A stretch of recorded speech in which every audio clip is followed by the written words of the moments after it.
আসসালামু আলাইকুম রহমতুল্লাহ। আধুনিক পদার্থবিজ্ঞানের দুটি প্রধান ভিত্তি হচ্ছে জেনারেল থিওরি অফ রিলেটিভিটি এবং বর্তমান সময়ের সবচাইতে বেশি গবেষণা হওয়া কোয়ান্টাম মেকানিক্স বা quantum physics. General theory of relativity মহাবিশ্বের বৃহৎ স্কেলের কাঠামোকে এবং কোয়ান্টাম মেকানিক্স অণু-পরমাণু স্তরের আচরণকে খুব স্পষ্টভাবে ব্যাখ্যা করার চেষ্টা করে। সাম্প্রতিক কয়েক দশকে বায়োফিজিক্স, সিস্টেমস বায়োলজি এবং ইন্টিগ্রেটিভ মেডিসিনের এমন ধারণা উঠে এসেছে যে জীবদেহকে কেবল রাসায়নিক বিক্রিয়ার সমষ্টি হিসেবে নয়, বরং একটি জটিল শক্তি তথ্যভিত্তিক নিয়ন্ত্রণ ব্যবস্থা হিসাবে দেখা যেতে পারে। হোমিওপ্যাথির ধারণাগুলোর সাথে আধুনিক পদার্থবিজ্ঞান এবং আমাদের হিউম্যান অ্যানাটোফিজিওলজির আলোকে তাত্ত্বিকভাবে বিশ্লেষণ করাই হচ্ছে আজকের এই ভিডিওর উদ্দেশ্য। শক্তি তথ্য এবং জীবদেহের নিয়ন্ত্রণ ব্যবস্থার মধ্যে সম্ভাব্য হোমিওপ্যাথির সাথে একটি সমান্তরাল সম্পর্ক ব্যাখ্যা করার চেষ্টা করব ইনশাআল্লাহ, আল্লাহ যদি তৌফিক দেন। বিংশ শতাব্দীর শুরুতে স্যার আলবার্ট আইনস্টাইন মহাবিশ্বের প্রকৃতি সম্পর্কে মৌলিক ধারণা পরিবর্তন করে দেন। তার জেনারেল থিওরি অফ রিলেটিভিটি দেখায় যে ভর এবং শক্তি স্পেস টাইমের জ্যামিতি পরিবর্তন করতে পারে। একই সময়ে পদার্থের মৌলিক স্তরের আচরণ ব্যাখ্যা করতে বর্তমান সময়ের উদ্ভব হচ্ছে কোয়ান্টাম ফিজিক্স বা কোয়ান্টাম মেকানিক্স।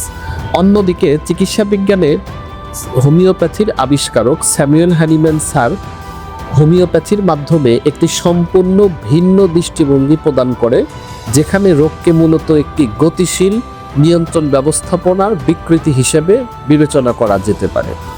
আধুনিক বায়োফিজিক্স এবং বায়োলজির অগ্রগতির ফলে এখন জীবদেহকে একটি খুবই জটিল কমপ্লেক্স অ্যাডাপটিভ সিস্টেম হিসেবে বোঝা যায় বা দেখা হচ্ছে।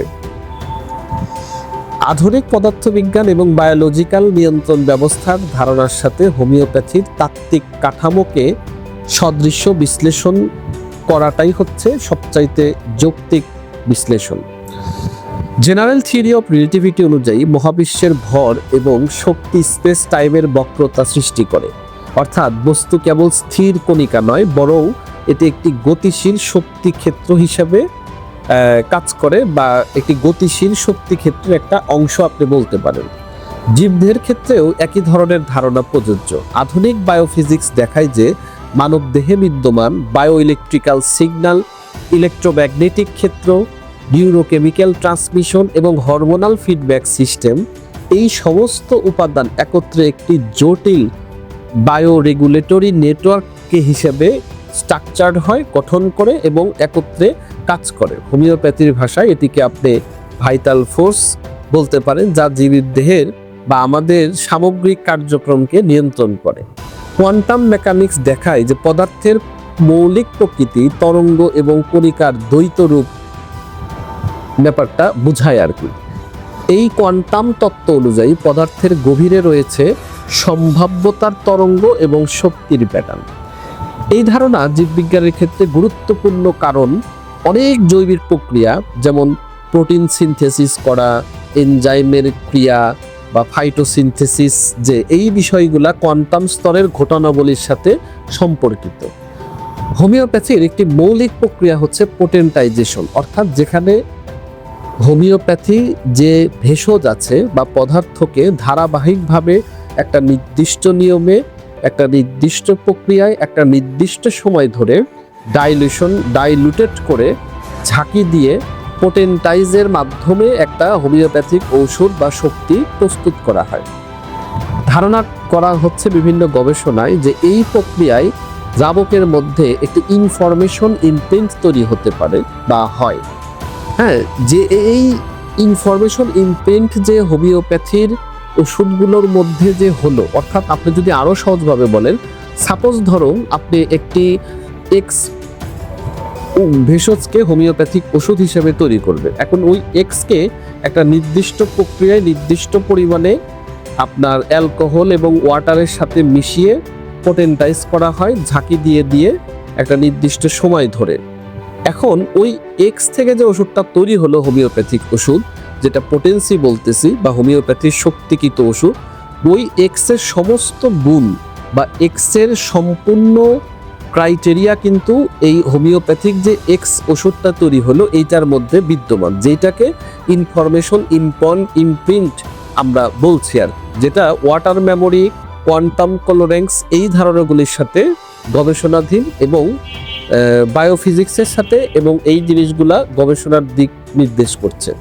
রোগের বিকাশ সাধারণত আমরা জানি যে 3টা স্তরে হয়। একটা হচ্ছে ফাংশনাল ডিস্টারবেন্স, এই স্তরে স্নায়বিক এবং হরমোনাল নিয়ন্ত্রণ ব্যবস্থার সূক্ষ্ম পরিবর্তন ঘটে। দ্বিতীয় নম্বরে হচ্ছে বায়োকেমিক্যাল অল্টারনেশন, এই পর্যায়ে কোষের বিপাকো এবং ইমিউন প্রতিক্রিয়ার পরিবর্তন দেখা যায়। এবং তৃতীয়ত অবস্থা হচ্ছে স্ট্রাকচারাল প্যাথোলজিতে শেষ পর্যায়ে, যেখানে টিস্যু নেক্রোসিস করে বা টিস্যুর স্ট্রাকচার চেঞ্জ হয়, অঙ্গের স্ট্রাকচার পরিবর্তন হয়। হোমিওপ্যাথিক দর্শন অনুযায়ী রোগের সূচনা কিন্তু প্রথম আপনার এই ফাংশনাল ডিস্টারবেন্স দিয়ে শুরু হয়, একদম নন অ্যাক্সিডেন্ট যে ব্যাপারগুলোতে। অ্যাক্সিডেন্ট ক্ষেত্রে তো সেটা স্ট্রাকচার চেঞ্জ হতেই পারে, কিন্তু নন অ্যাক্সিডেন্ট ক্ষেত্রে শুরুটা হয় হচ্ছে আপনার ফাংশনাল ডিস্টারবেন্স দিয়ে, পরবর্তীতে বায়োকেমিক্যাল অল্টারনেশন, এবং লাস্টে আরও যদি প্রোগ্রেসিভ হতে থাকে তখন স্ট্রাকচারাল প্যাথোলজিতে এটা শেষ পর্যন্ত চলে যেতে পারে আর কি। তো এখন আধুনিক বিজ্ঞান ক্রমশ জীবদেহের একটি সমন্বিত জটিল ব্যবস্থা হিসেবে ব্যাখ্যা করে, এবং এই ধারণায় দেখা যায় যে system biology, biophysics, integrative medicine এই দৃষ্টিভঙ্গিগুলোকে বা এই দৃষ্টিভঙ্গি অনুযায়ী জীবদেহকে একটি সেলফ রেগুলেটিং ডাইনামিক নেটওয়ার্ক হিসেবে দেখা হয়। আমি আবার বলছি, আপনি সিস্টেম বায়োলজিতে, বায়োফিজিক্সে এবং ইন্টিগ্রেটিভ মেডিসিনের দৃষ্টিভঙ্গিতে জীবদেহকে আপনি একটা সেলফ রেগুলেটিং ডাইনামিক নেটওয়ার্ক হিসেবে দেখা হয়, যেখানে তথ্য এবং শক্তির বিনিময় খুবই গুরুত্বপূর্ণ ভূমিকা পালন করে। আধুনিক পদার্থবিজ্ঞান এবং জীববিজ্ঞানের অগ্রগতি আমাদের বাস্তবতার একটি খুবই গভীরতম চিত্র প্রদান করেছে এবং আমাদেরকে ভাবনাগুলাকে নতুন করে স্টিমুলেশন করছে। মহাবিশ্বের মৌলিক স্তরে যেমন শক্তি এবং তথ্যের ভূমিকা খুবই গুরুত্বপূর্ণ, তেমনি জীবদেহের নিয়ন্ত্রণ ব্যবস্থাপনাও বহুমাত্রিক সিগন্যাল এবং প্রতিক্রিয়ার মাধ্যমে পরিচালিত হয়। এই প্রেক্ষাপটে হোমিওপ্যাথির শক্তি, তথ্যভিত্তিক ওষুধ বা সামগ্রিক নিয়ন্ত্রণ ব্যবস্থা, এটা আমরা উল্লেখ করতে পারি। এই ধারণাগুলো অনেক অংশে এখন পরীক্ষালব্ধ ছিল, বিভিন্ন জায়গায় বিভিন্ন বিজ্ঞানী এগুলো নিয়ে পরীক্ষা করছেন আর কি। তো আমি যদি আপনাদেরকে একদম শেষ বা যেটাকে তর্জমা বা যেটাকে আপনি সারাংশ বলতে পারেন, এটা যদি বলি, তাহলে আধুনিক পদার্থ বিজ্ঞান মহাবিশ্বকে যেমন একটা এনার্জি ইনফরমেশন ফিল্ড হিসেবে দেখে, আমি আবার বলছি, আধুনিক পদার্থ বিজ্ঞান এই মহাবিশ্বকে একটা এনার্জি ইনফরমেশন ফিল্ড হিসেবে দেখে, তেমনি হোমিওপ্যাথি মানবদেহকে একটা ডাইনামিক বায়োরেগুলেটরি ফিল্ড হিসেবে দেখে। এবং জেনারেল থিওরি অফ রিলেটিভিটি আমাদেরকে দেখায় বা যে বাস্তবতা হচ্ছে একটি গতিশীল ক্ষেত্র।